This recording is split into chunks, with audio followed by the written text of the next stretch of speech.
dans l'émission Parole de femmes. Nous avons passé la semaine à parler d'un sujet très intéressant et joyeux, finalement, quand on le comprend mieux, l'échec. Et oui, l'échec, on a vu que c'était pas si horrible que ça, finalement. Ça peut être horrible quand on le vit. Bon, ça va Aurélie, ça peut être horrible quand on le vit, mais...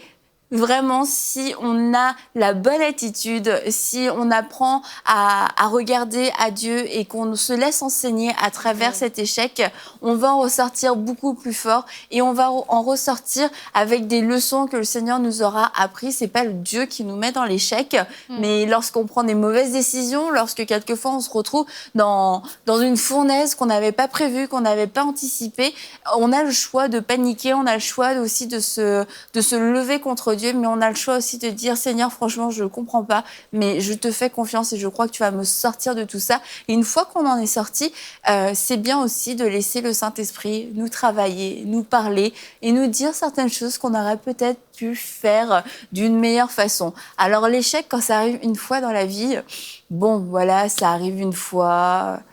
Ça arrive, écoute, voilà, on se remet en selle et puis c'est reparti. Mais quand ça ne fait qu'arriver, que la vie n'est qu'une succession d'échecs, un peu dans tous les domaines de la vie, on a parlé échecs scolaires, échecs professionnels, échecs spirituels, on a parlé d'échecs relationnels aussi. Et il y a peut-être des personnes qui ont suivi les émissions, se sont dit, moi j'ai tout vécu ces échecs-là et c'est comme... Et ça se répète sans cesse et sans cesse et sans cesse.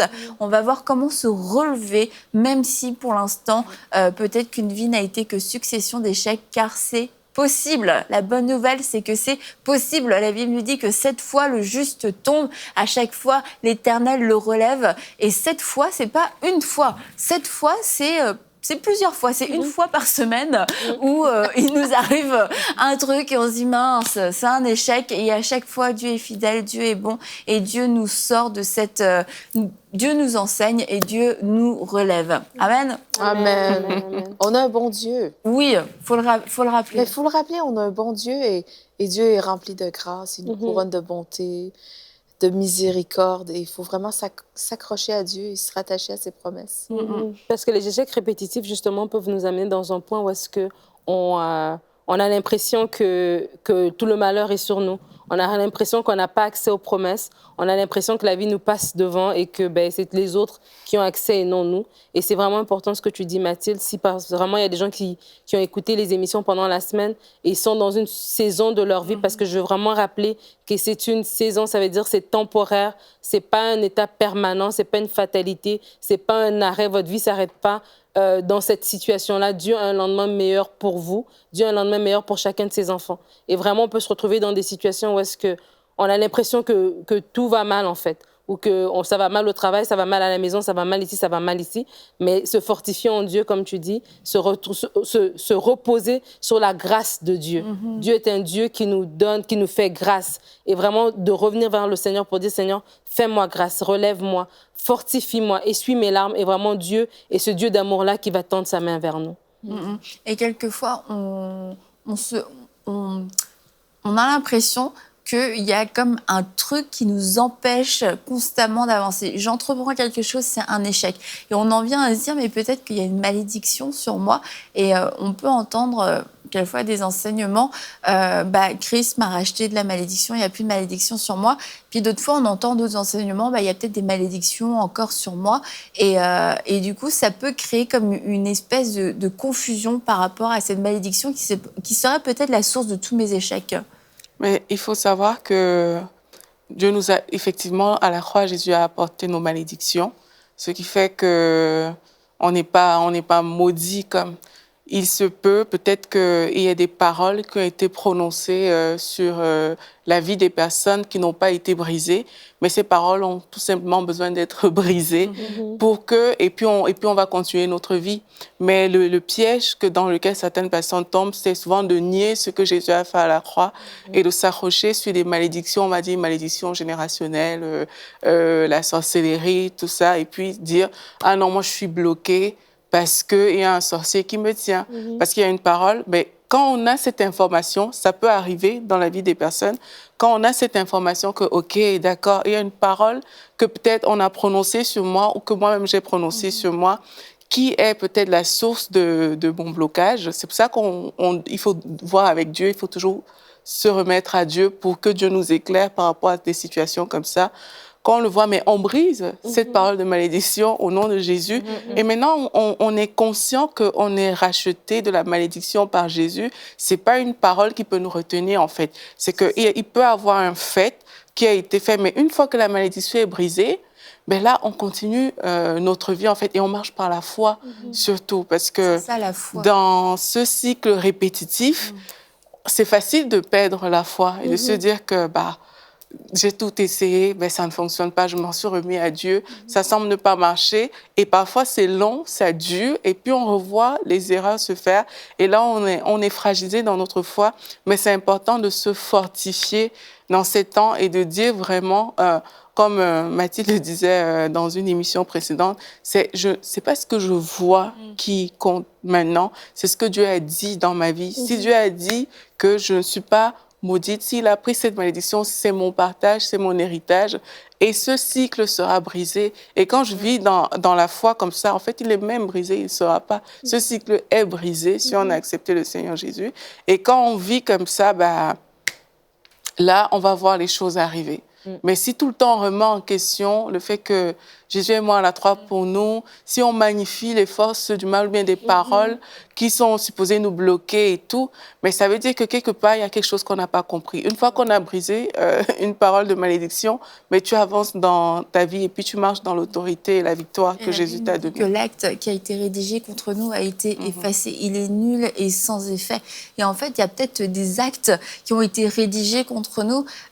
Des parents, des gens ont rédigé ces actes démoniaques contre certaines vies. Mais cet acte a été effacé parce que Jésus a payé le prix. Jésus a effacé cet acte. Et c'est d'avoir vraiment conscience de notre autorité en Jésus-Christ. Oui, il y a pu avoir des malédictions de lancer, de prononcer. Des autels. Et il y a pu avoir tout un tas de choses, exactement, des autels. Mais est-ce que le sacrifice de Jésus n'est pas plus puissant? Est-ce que le sang de Jésus-Christ n'est pas plus puissant? Est-ce que le nom de Jésus-Christ n'est pas plus puissant? Et c'est d'avoir cette foi en Jésus-Christ. Non, j'ai été racheté de la malédiction. Cette malédiction ne s'est pas accrochée à moi. Elle est brisée dans le nom de Jésus-Christ. Aujourd'hui, je vis libre et je vis en tant que fils et fille de Dieu et je reçois pleinement cet héritage. Et c'est un héritage de réussite. C'est pas un héritage d'échec. Et quelquefois, c'est même pas, il n'y a pas de malédiction sur nous, mais c'est nous qui apportons la malédiction parce qu'on est constamment, on a vécu 1, 2, 3 échecs et dans notre bouche, on ne trouve que l'échec. Oui, c'est vrai parce que ça, c'est une autre conséquence aussi d'échecs répétitifs. Et ça, c'est un élément de blocage. On a parlé pendant les échecs relationnels que le manque de pardon peut être un élément de blocage.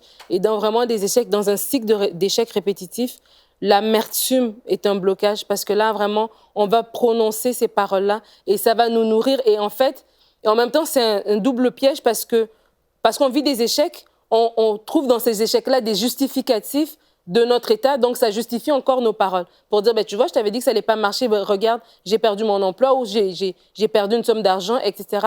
Et ça nous maintient dans ça. Il faut vraiment changer notre langage, changer vraiment ce langage de déception, ce langage qui confesse nos difficultés à un langage de foi, un langage qui parle les promesses de Dieu. Parce que c'est vrai que la réalité peut-être du moment est une réalité difficile, mais de dire comme Aurélie a dit que quand je comprends ce que Christ a fait pour moi, quand je comprends que les incantations de X et Y n'ont pas d'effet et que vraiment le sacrifice de Christ est plus puissant que le sacrifice des bœufs et puis de tout ce qui s'est passé, le sacrifice de Christ parle encore aujourd'hui, alors à ce moment-là, je m'approprie cela, même si dans ma réalité, je suis encore dans une période difficile, je change tout d'abord mon langage, je déclare la parole de Dieu sur moi, je change ma perception des choses, je change la façon dont j'aborde les choses, et vraiment, l'effort vient de nous, en fait, vers l'extérieur, et non d'attendre qu'une bonne chose arrive pour pouvoir ensuite changer son langage, en fait. C'est ça. Proverbe 18, 21 dit « La mort et la vie sont au pouvoir de la langue. » Et bien souvent, on n'a peut-être pas de malédictions qui ont été dites contre nous. Il n'y a peut-être pas de vaudou qui a été fait contre nous, mais notre propre bouche, on s'est maudit toute notre vie parce qu'on a répété des choses qu'on a crues. Et d'abord, l'ennemi vient toujours avec des mensonges. Tu réussiras jamais à rien, tu es un bon rien. tu n'accompliras jamais rien de bon dans ta vie. Peut-être on l'a entendu quand on était jeune, on a cru cette chose. Peut-être c'est juste l'ennemi qui a déposé ça dans notre tête, mais le mensonge est venu dans notre tête et là, on a parlé. On a parlé ces choses négatives-là et on a parlé la mort. Et juste parce qu'on a parlé ces choses-là, parce qu'on croit ces choses-là, on est demeuré dans un cycle et on est constamment dans l'échec parce qu'on se maudit soi-même. Sauf que si je suis un enfant de Dieu, je sais que je suis bénie, j'ai été rachetée de la malédiction et Dieu nous dit de choisir la vie et de parler la vie parce que je vais manger le fruit de mes paroles. Donc, si je parle la réussite, Dieu, comme tu le dis, Annabelle, on sert un Dieu qui veut notre réussite. Et Dieu, ce n'est pas Dieu qui est l'auteur d'un cycle constant d'échecs. Dieu ne souhaite pas notre échec. Dieu nous a créés à son image. Dieu nous a créés pour qu'on ait une relation avec lui. Donc, s'il veut qu'on ait une relation avec lui, c'est pas pour qu'on soit constamment dans l'échec, c'est pour qu'on vive la vie abondante. Jean 10, oui, l'ennemi vient pour dérober, égorger, détruire. Mais moi, je suis venu, Jésus-Christ, je suis venu pour donner la vie en abondance. Donc, la vie en abondance, c'est la réussite. Disponible. Et je peux accepter de vivre des échecs, je peux accepter d'essuyer ces choses-là. Ma vie va être un échec si je reste par terre. Et là, après ça, on va pouvoir appeler ça une défaite. Je vais vraiment être dans la défaite si je choisis Comme vraiment... tu dis, ça sonne vraiment fort. La défaite. Tu sens tout le poids de l'échec. Oui, mais Dieu est Dieu. Dieu est bon. Dieu est un Dieu de rachat et on peut aller vers Dieu qui veut notre réussite, pas en vouloir à Dieu, parce que c'est pas lui l'auteur de l'échec. Puis moi, je veux même peut-être encourager les personnes qui vivent des échecs justement répétés. C'est que l'une des erreurs qu'on fait souvent, c'est d'ouvrir grand nos yeux sur ces échecs et ces répétitions et de fermer les yeux sur Dieu lui-même. Et c'est vraiment d'aller dans la présence de Dieu quand on voit qu'on a des échecs répétés, mais pour chercher Dieu, même pas pour chercher une solution, pour chercher juste Dieu, aller dans sa présence. Et je vous assure, là, les choses vont changer. Même déjà, la façon dont vous abordez votre situation, elle va complètement changer. Parce qu'une erreur, quand on va même dans la présence de Dieu et qu'on cherche Dieu pour résoudre ce problème, c'est parce que nos yeux sont encore trop sur le problème. Nos yeux ne sont pas encore assez sur Dieu. Et là, tu te retrouves là en train de prier tout le temps pour ça. Tu te réveilles, tu penses à ça. Il y a des gens qui prient longtemps, qui passent des heures et des heures à prier. On peut penser extérieurement que, ah non, mais ça, c'est quelqu'un de spirituel, de pieux et tout. Mais en fait, cette personne devant Dieu est en train de chercher une solution à tous ces problèmes qui sont répétés, ce cycle qui ne s'arrête pas dans sa vie. Mais vraiment, moi, je veux dire à quelqu'un aujourd'hui, quand tu vas dans la présence de Dieu, quand tu as ce genre de problème, cherche Dieu. Et là, la parole de Dieu qui dit de le chercher premièrement, d'abord, et que les autres choses vont suivre, ça va arriver dans la vie de ces personnes-là. Parce que là, tu auras mis Dieu en avant et tu vas voir que ce cycle, il va se rompre tout seul. Tu n'auras même pas besoin de te focaliser dessus, mais le cycle, il va se rompre tout seul. Donc, moi, j'encourage les personnes, chercher Dieu d'abord, avant de... Moi, j'ai un témoignage justement par rapport à ce qu'Aurélie dit. Je connaissais un jeune homme qui vivait justement un temps d'échec comme ça, une saison d'échec qui semblait perdurer et que son langage même avait changé pour être un langage d'échec. Et comme tu dis, Aurélie, le fait de juste retourner à Dieu, juste sans pour autant l'amener les problèmes qu'on avait, parce que le Dieu sait déjà, mais la personne est vraiment juste allée prier juste pour dire « Seigneur, je t'aime » et tout ça, juste rebâtir sa relation avec Dieu. Et Dieu a ouvert les yeux sur des choses que la personne elle-même, elle avait fait. Tu comprends? Et que la personne n'avait pas conscience que c'était ces choses-là qui avaient fermé des portes. Et donc, la personne a eu cette humilité de retourner et de corriger certaines choses, que ce soit retourner chez les parents pour dire « j'ai eu des mauvaises paroles, je demande pardon », ou il y a d'autres choses que Dieu peut vous montrer que vous avez fait. Et juste cette humilité de cœur, en fait, et ce déclenchement d'une porte qui s'ouvre, en fait, devant vous. Parce que ce n'est pas juste de rester passif aussi. Parce qu'il y a des gens, des fois, qui vivent des échecs et puis après, qui sont passifs et qui se disent « bon, je verrai le Seigneur, je serai glorifié au ciel et puis bon, pour terre à la terre, on laisse tomber ». Mais non, Dieu, comme tu as dit, Mathilde, il a une vie en abondance pour nous. Et il va nous donner des stratégies, il va nous donner des réponses qui sont peut-être très simples, très banales, mais qu'il nous donnera quand on ira vers lui, avec un cœur repentant, avec un cœur qu'il aime, avec un cœur qui le cherche. Et aussi, quelquefois, les échecs répétitifs, il peut y avoir, on peut le vivre pour revenir à quelque chose de beaucoup plus terre à terre. On a parlé de tout ce qui était spirituel et je crois, oui, qu'il y a de l'opposition spirituelle qui peut, si on ne la comprend pas et si on ne connaît pas notre autorité, nous amener dans un cycle d'échecs. Oui. Mais il y a aussi des choses vraiment, franchement, ça demande juste du bon sens. On fait constamment des choses pour lesquelles on n'est pas né, pour lesquelles on n'a pas été créé, mais on veut le faire, je ne sais pas pourquoi, mais on n'est pas bon et on n'arrive pas à le faire. Et tout le monde reconnaît qu'on n'est pas bon, l'école reconnaît, le travail le reconnaît, enfin, tout le monde Même le toi, reconnaît. tu reconnais, mais il y a tu que veux pas toi qui abandonner. persiste, tu ne veux pas abandonner et tu te dis, je ne comprends pas, je suis dans un cycle permanent d'échecs, comment se relever? Bah, juste change. Non, mais il y a des gens, tu vois, ils Mais c'est doivent vrai. persévérer parce que ils sont sur un chemin de foi, il faut prendre des pas de foi, il y a de l'opposition, mais il faut faire preuve de discernement. Quelquefois, pourquoi est-ce que tu fais ces choses? Bah parce que j'ai toujours rêvé de faire ça. Ok, Dieu t'a pas parlé, t'as aucune aptitude naturelle ni surnaturelle. C'est comme tout est fermé pour toi. Il y a des gens, ils veulent chanter absolument. Le but ultime dans leur vie, c'est de chanter. Tu parles de Ça- quelqu'un. Non. Non, mais bon, si quelqu'un saisit cette parole. Et pourtant, et c'est leur but ultime. Et ils se disent, bah, je vis que des échecs. Mais c'est parce que vraiment, tu t'es positionné sur un chemin qui n'était pas le tien. Donc forcément, tu vis que des échecs. Et moi, par exemple, j'ai passé un bac littéraire que j'ai réussi. Mais si je m'étais mis dans un bac scientifique, ben, je serais toujours au lycée, en fait. Et je pourrais chasser toutes les malédictions du monde entier. Franchement, il aurait juste fallu que je change de filière. Et quelquefois, bah, on a juste besoin de changer de filière et de demander à Dieu, OK, bon, c'est bon, là, tous mes plans, ça fonctionne pas. Seigneur, c'est quoi ton plan? Et puis, ça peut juste tout simplement se remettre. Mais la Bible dit au jour du malheur, réfléchis. Et je pense que quand on vit des échecs, il faut arriver à un point où est-ce qu'on fait une remise en question. Et on se dit, et ça, vraiment, je te rejoins là-dedans, parce que des fois, on est tellement accroché parce que, en fait, on a trop investi pour reculer.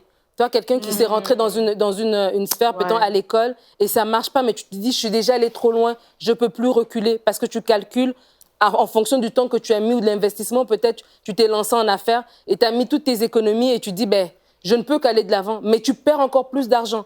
Mais tu continues quand même parce que là, c'est devenu une course contre toi-même ou contre les circonstances et tout. Mais vraiment d'avoir ce cœur de dire, OK, Seigneur, si c'est te stop, ben je recule.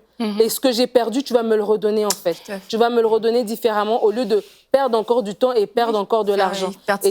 C'est ça. Et tu as parlé d'aptitude naturelle. Je crois que des fois à l'école ou dans la vie, on nous apprend beaucoup à travailler nos faiblesses, à travailler nos manques, nos défauts. Et c'est bien de travailler ses défauts, mais je crois que on doit aussi travailler nos qualités. Et des fois, il y a des gens qui ont des aptitudes naturelles pour faire certaines choses, mais elles prennent ces choses pour acquis et elles se concentrent à faire des choses qui sont contraires à leur nature, naturelle, si j'ai envie de dire.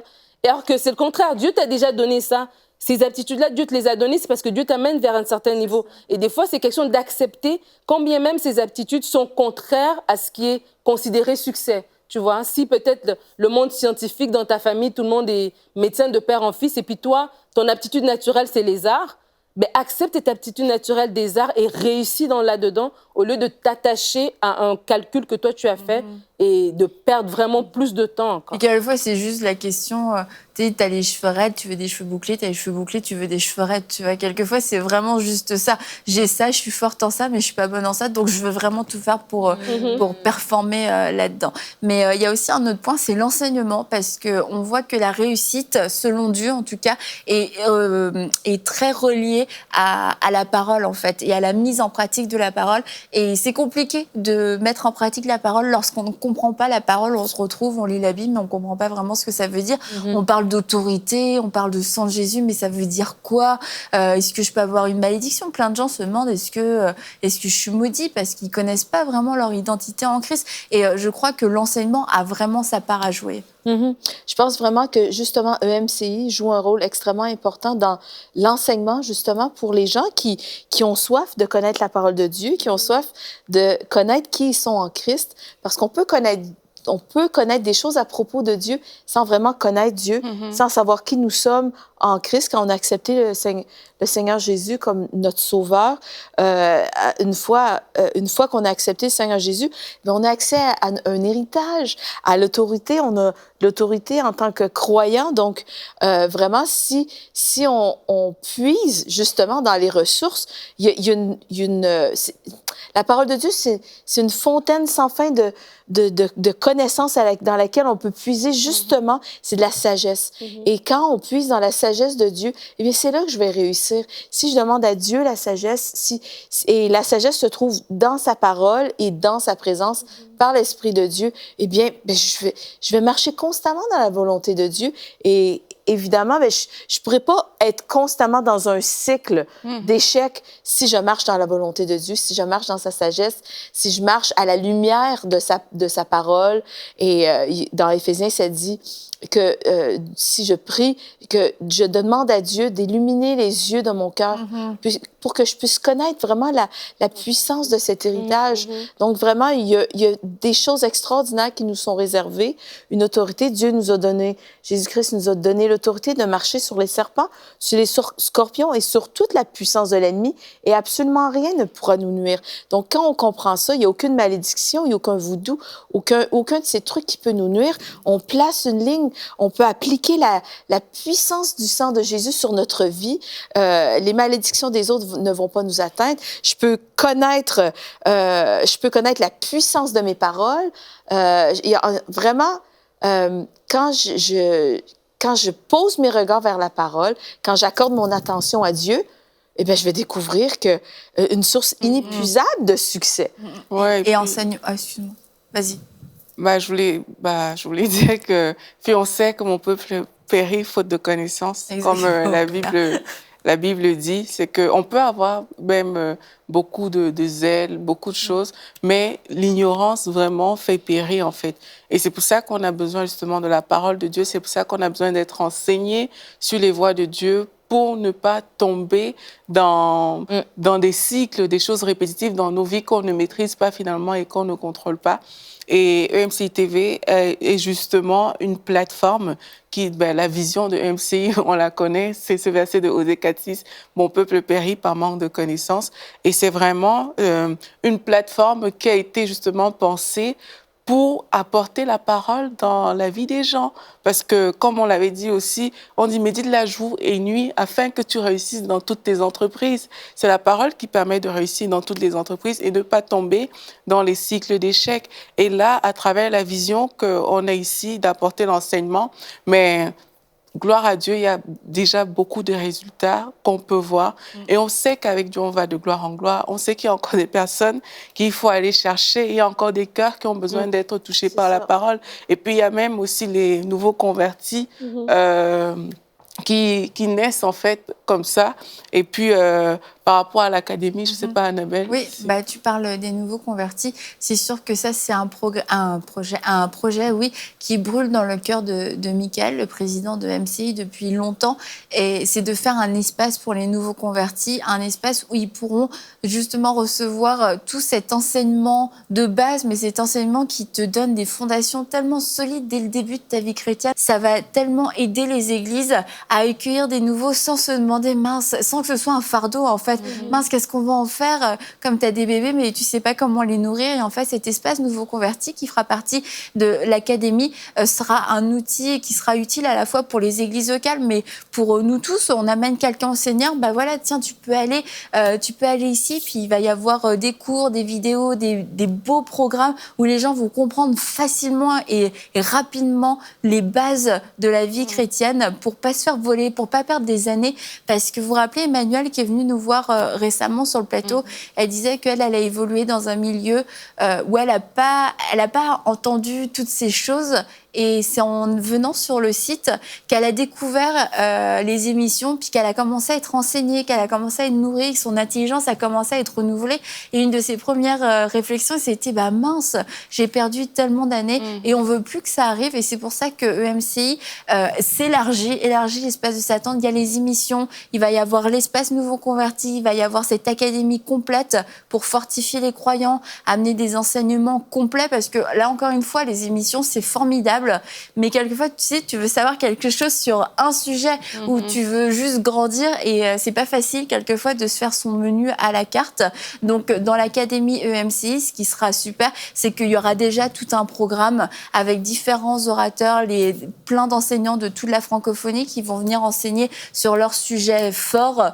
Et du coup, ça va nous donner un menu riche, consistant et qui va pouvoir nourrir tous les chrétiens de la francophonie, tous ceux qui ont soif et qui veulent aller plus loin. Et ça, c'est un espace qui est en construction et ça fait vraiment longtemps qu'on en parle et je crois que c'est le moment pour OMCI d'aller dans cette nouvelle saison dont on parle aussi et de pouvoir mettre en place cette académie qui va fortifier l'Église en fait. Et on a besoin d'être fort dans ces derniers temps.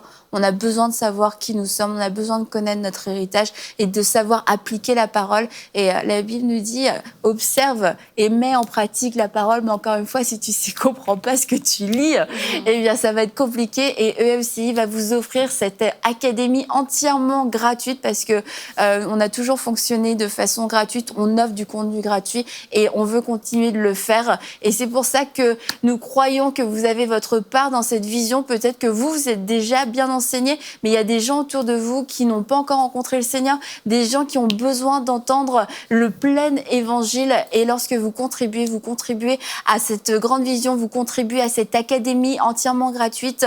Alors merci beaucoup à vous tous pour votre cœur généreux, votre générosité. Merci de faire partie.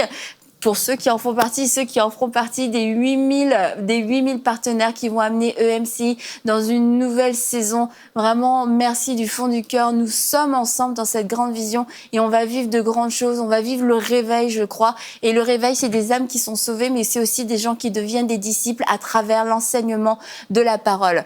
Donc, voilà, mesdames. Et avant de terminer cette semaine sur la réussite, puisque nous avons parlé d'échecs, mais l'échec se transforme en réussite parce que Dieu transforme le mal en bien.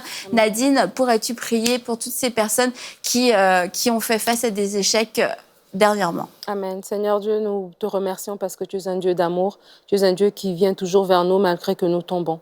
Alors Seigneur, je viens devant toi avec mon frère et ma sœur qui, à la lumière de cette semaine, s'est rendu, a ouvert les yeux devant les échecs dans sa vie. Mais Seigneur, je déclare que ces échecs sont transformés en réussite parce que oui, toi, tu es celui que, alors que l'ennemi a planifié le mal, toi, tu le transformes en bien. Seigneur Dieu, je prie que d'abord tu essuies les larmes. Je prie, Seigneur Dieu, que tu relèves la tête de ceux qui ont la tête courbée. Seigneur Dieu, je prie que tu transformes des vies, que tu visites puissamment des foyers qui vivent des échecs en ce moment dans leurs finances, dans leurs relations, dans leurs projets. Seigneur, tu viens transformer des vies. Seigneur Dieu, nous prions pour des témoignages au sortir de cette émission, que vraiment toi, tu es le Dieu qui transforme les choses. Tu es venu transformer les déserts en étangs d'eau. Seigneur, je prie que ta main puissante soit sur la vie de mon frère et de ma sœur, afin qu'ils puissent se lever et s'écrier que vraiment toi, éternel Dieu, tu t'es levé dans sa maison, tu t'es levé dans sa vie, tu es le Dieu de gloire, le Dieu puissant, le Dieu victorieux, que toute la gloire te revienne à toi et à toi seul. Amen. Amen. Amen. Merci beaucoup Nadine. Merci à vous les filles.